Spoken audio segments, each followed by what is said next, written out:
Coming up next on NewsDepth. Did you watch the Super Bowl? We have the highlights. What are tariffs? They might affect the price tag of everyday items. A group works to preserve the first Black-owned shipyard. And we visit a museum restoring old automobiles. NewsDepth is now.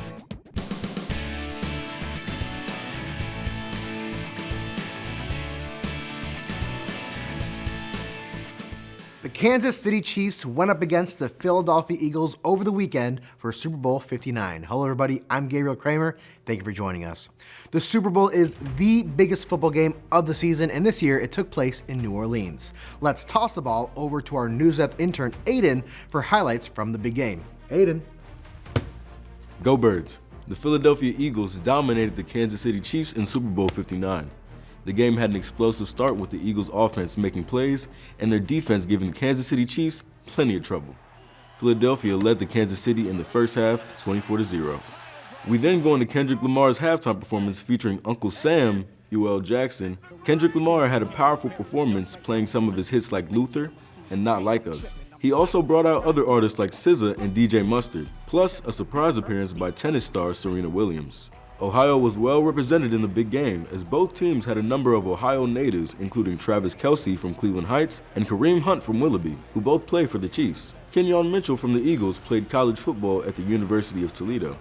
The Chiefs put up more of a fight in the second half, scoring a few touchdowns, but it wasn't enough to get the win. And in the game, 40-22, Eagles. Back to you, Gabe. Hey, it was a great game. Thank you, Aiden. Well, we already know our intern watched the Super Bowl last weekend, but what about you? For our poll this week, we want to know, did you watch the Super Bowl? Jump over to our poll page to vote. You can choose between yes, I never miss a football game, yes, but I only watched for the halftime show, or no, but I still ate plenty of snacks last weekend. On our last episode, we met a hiking group from Nevada out to break stereotypes, and we wanted to know, do you like hiking? 63% of you said you loved hiking, and 37% of you said you're more of an indoors person, and to be honest with you, I am too. There's a lot of money that goes into the Super Bowl every year, from million-dollar TV commercials, ticket sales, and even groceries for our watch parties. It for sure was a big weekend for commerce. Karen Kafa is in Washington to break down the numbers around Sunday's big game. With the price tag of some Super Bowl ads at $8 million for 30 seconds, Donna Wertelick, a professor of marketing at Virginia Tech, says advertisers still see the steep price of admission as worth it. Why? Because now it's a little bit more of a show, right? There's a couple of more components that are really, really involved now, such as the Taylor Swift effect. Taylor Swift's presence as she roots for Chiefs star Travis Kelce, broadening the game day audience and the opportunities for brands like Dove Spot encouraging girls in sports and Haagen-Dazs. What happened to Fast Life? Not today. With Vin Diesel showing a softer side. Memorable marketing moments and really bringing and engaging the country in and really, really trying to bring it back to this is one of the staples of America. Watching at home means eating at home. The National Retail Federation says Americans spend about $18.6 billion on game day celebrations, with most consumers buying food and beverages.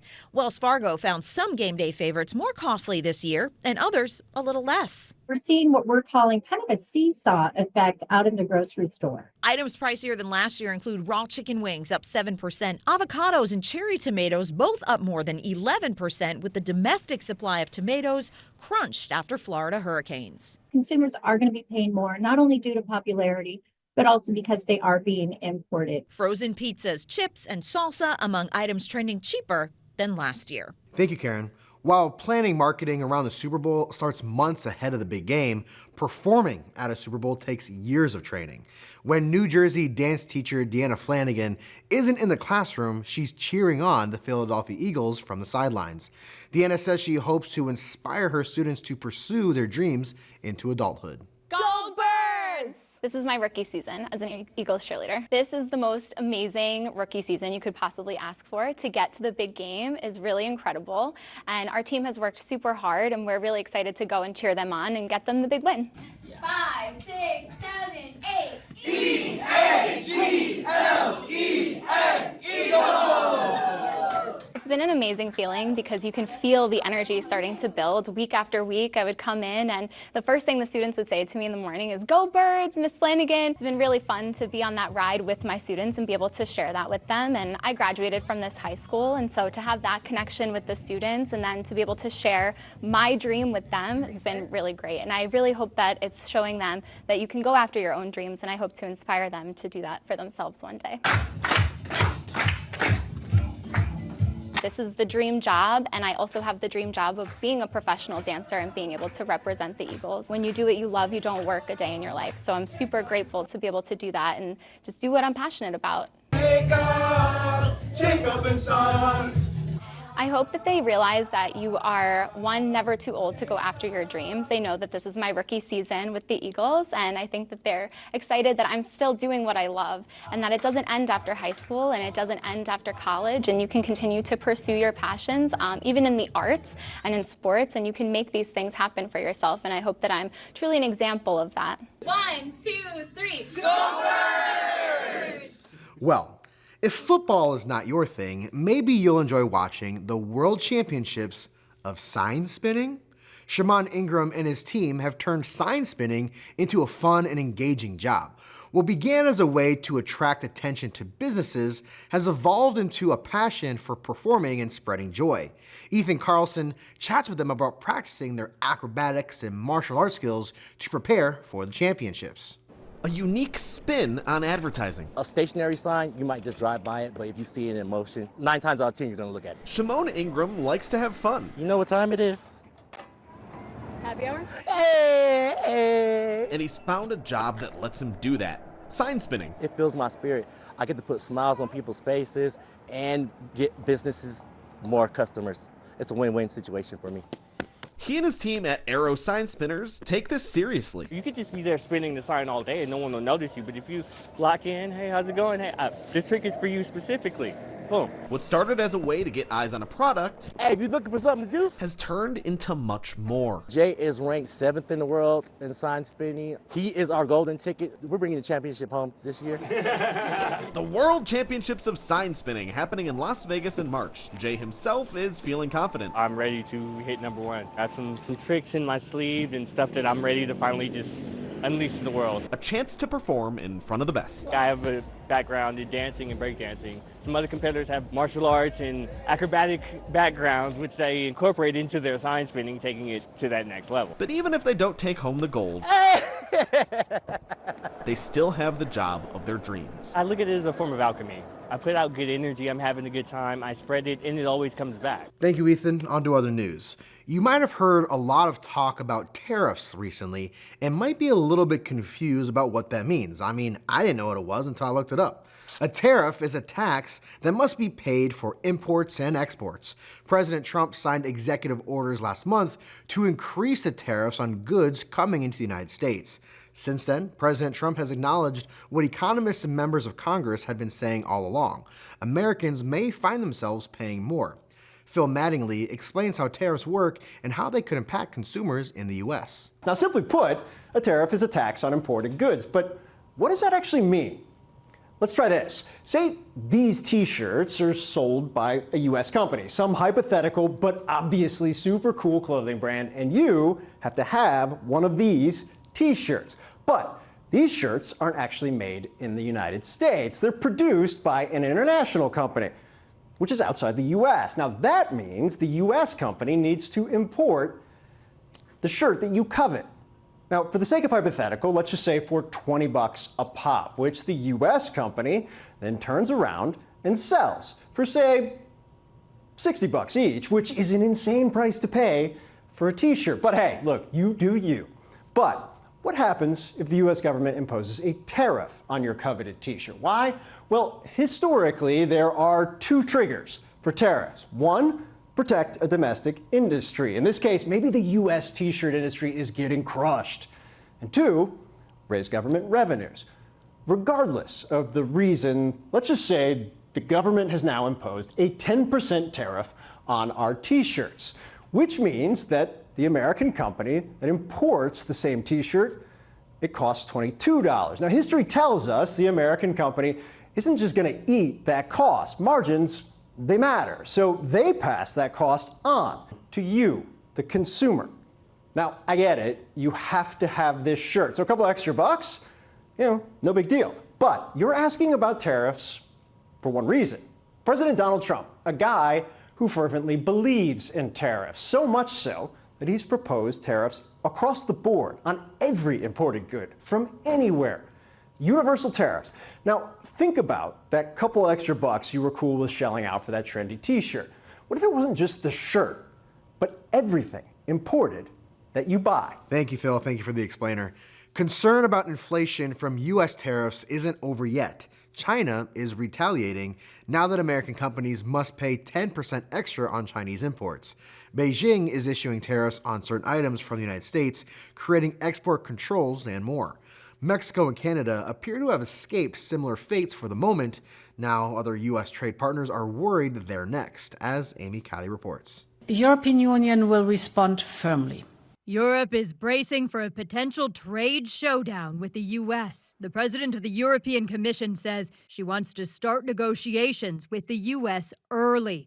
That's instead of waiting for President Donald Trump to make good on his tariff threat.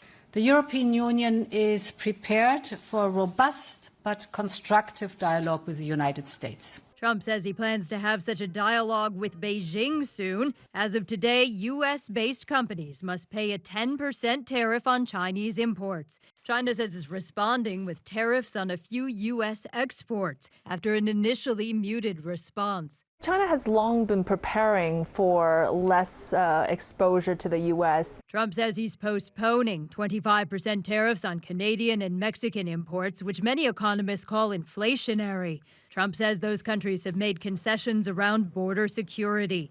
Thank you, Amy.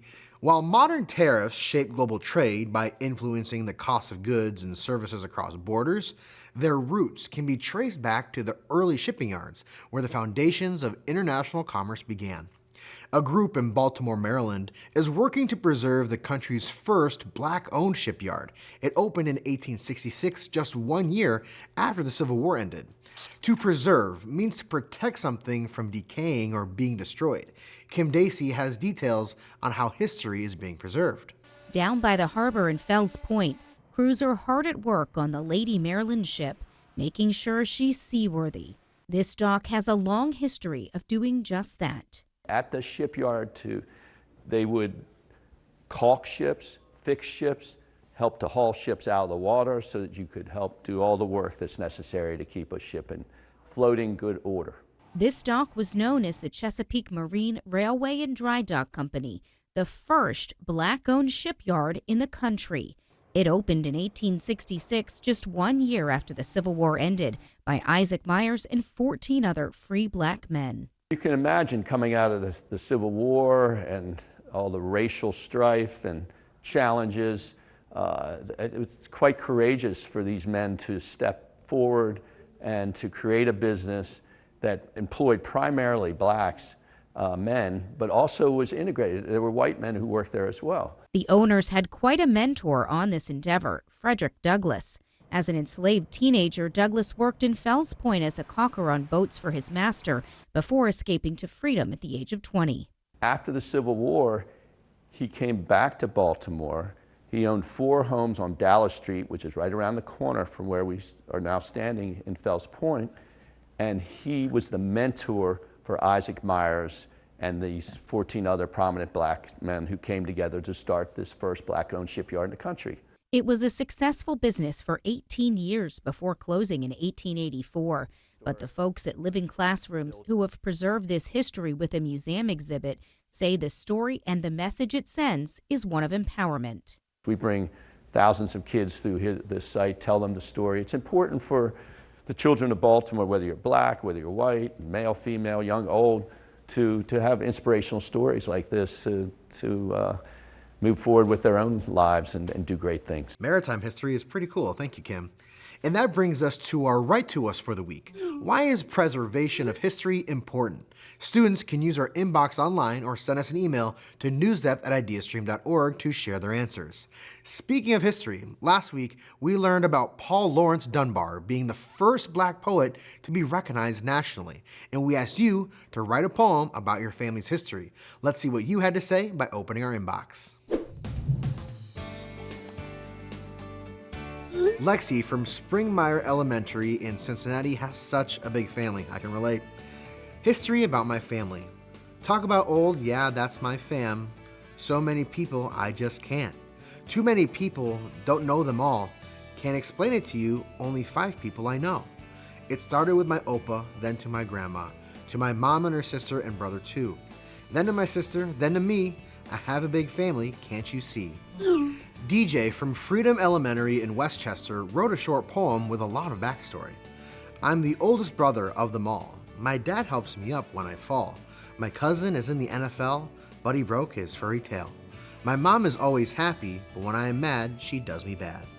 Abigail from Meadowlawn Intermediate in Sandusky said she's had a special connection with every place her family has lived.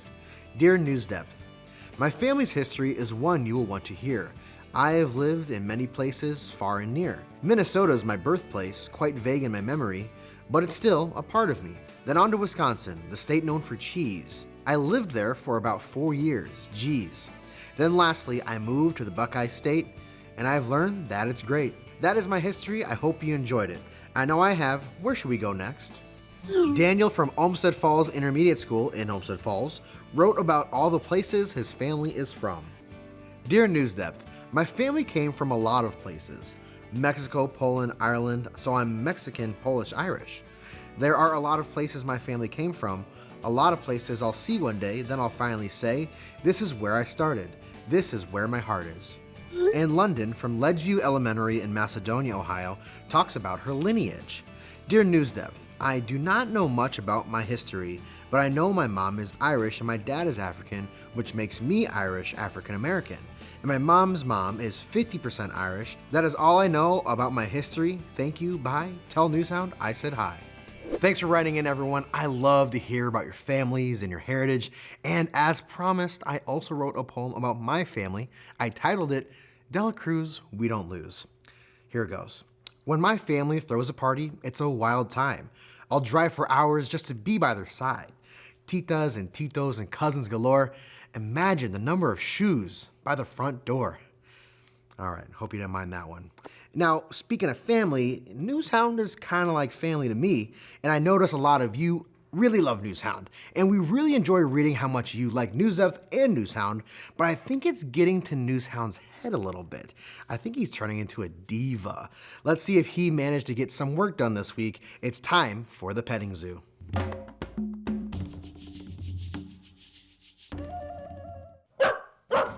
Hey, Newshound. What is happening right now? You're just eating treats. Are you drinking milk out of a fancy glass? Okay, Newshound, you still have work to do, remember? What'd you find this week?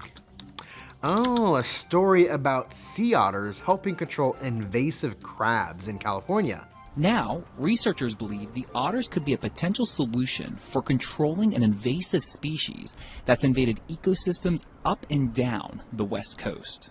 Green crabs. So back in the early 2000s, I was just starting out as a graduate student at UC Santa Cruz. That's when estuary ecologist Rike Jeppesen began trying to figure out why the green crabs, native to Europe, were thriving. But somewhere in the middle of a research project, a strange thing happened. The trend began reversing, at least in Elkhorn Slough. So what had changed in this tiny sliver of the Northern California coast? She believes it was the return of native sea otters documented by USGS surveys. Given that the otter population size is about 120, they can probably eat somewhere between 50 and 120,000 green crabs. And the green crabs are nothing if not invasive, spreading rapidly since being accidentally introduced into San Francisco Bay in the late 1980s. To learn what the scientists studying the sea otters had to say, click the petting zoo thumbnail at the bottom of this episode page. Thanks, Newshound. Okay, let's get back to the news. The Crawford Auto Aviation Museum began as a personal crusade to save historical vehicles from the crusher. Today, part of the collection is on display in Cleveland's University Circle, while dozens of volunteers maintain the rest at a facility in Summit County. In this edition of Sketchbook, we visit the Crawford Auto Aviation Museum as they make old cars new again, while also making memories.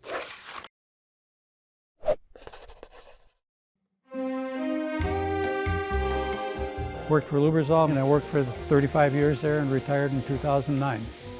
And this is my retirement job. I'm the volunteer coordinator, so I kind of keep track of people's names, addresses, phone numbers, making sure we stay in touch with people. And we've got a lot of people that may not be engineers and that kind of stuff, but they have a love for cars. I'm a retired rabbi and a part-time student in the auto tech program at Cuyahoga Community College. I began helping out here at the Crawford as part of my college internship. So I'm really learning not only the basics of automobiles, but also how these cars are cared for, how they worked, how the automobiles were developed, and the history of the automobiles, as well as the equipment that went into them. My name is Larry Davis. I'm the collection manager of the Crawford Auto Aviation Museum. Mr. Crawford started his collection in 1943. When he was looking to retire that facility, he donated them to us. This is our restoration and preservation facility for the Crawford. So it's 60,000 square feet. It's really a great blessing for us. A lot of museums do not have a facility like this. And we're able to work on our vehicles. Our job here is to basically make the cars safe, able to drive. We take them to shows, we take them out to different programs. So we have 30 vehicles that are over 100 years old, all the way up to things like this 69 Camaro right here. I have approximately 52 volunteers who work for us of various backgrounds. We get together once or twice a week. We take care of our vehicles. We preserve them, restore them. If we've been given vehicles that need work. I'm a lifelong car store and collector, so it became a nice retirement job. We always have a couple fire extinguishers ready to go. But now it runs pretty well. I was a dentist, practiced for 45 years, and was always interested in automobiles. Just a great place to volunteer. They'll let you do just about anything that you're interested in doing, and there's always somebody up here that knows something that you don't know. You get in a problem, you've asked somebody, and they all have ideas, and between maybe 6 or 8 guys, one guy's right out of the bunch. And the trick is to figure out who it is before you break something. It just keeps me busy. It keeps my mind going. It keeps me active. I love the guys that I'm working with. They're tremendous. They're just the variety of talent that's here and the experiences they've had, and especially when you talk to people that have been here long enough to know that, oh yeah, I remember when we took that car to that show. And it has been wonderful to develop a group of friends who not only are teaching me and have wonderful patience with me, but there's a sense of camaraderie, a devotion not just to the cars, but to the mission of Crawford that is here among the volunteers. One of our best assets is the group of people that we have put together. Everyone gets along, they have a great time. So I'm very blessed and very thankful to have them.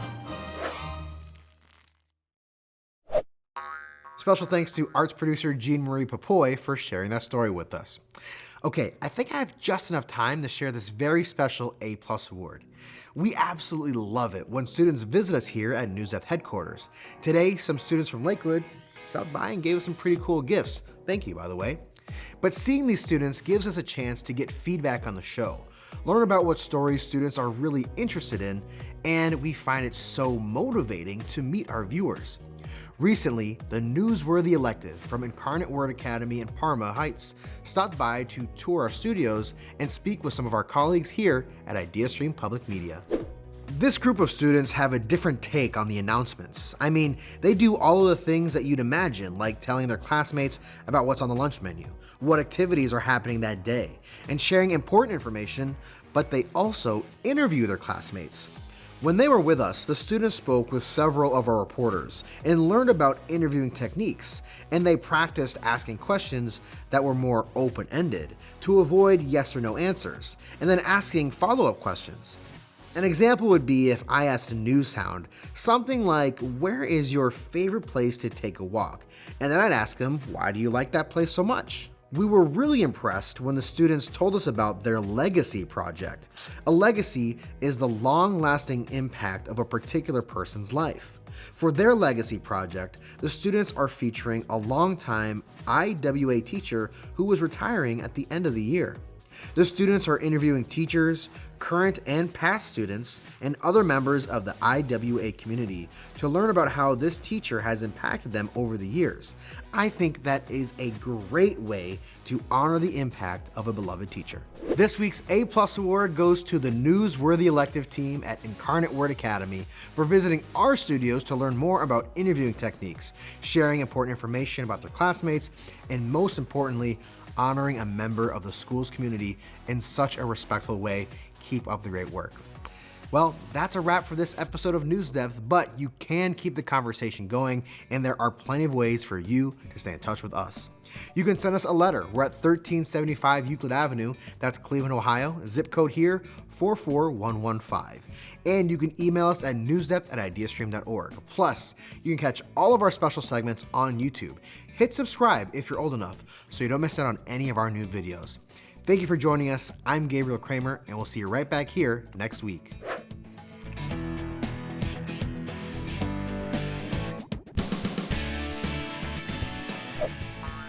NewsDepth is made possible by a grant from the Martha Holden Jennings Foundation.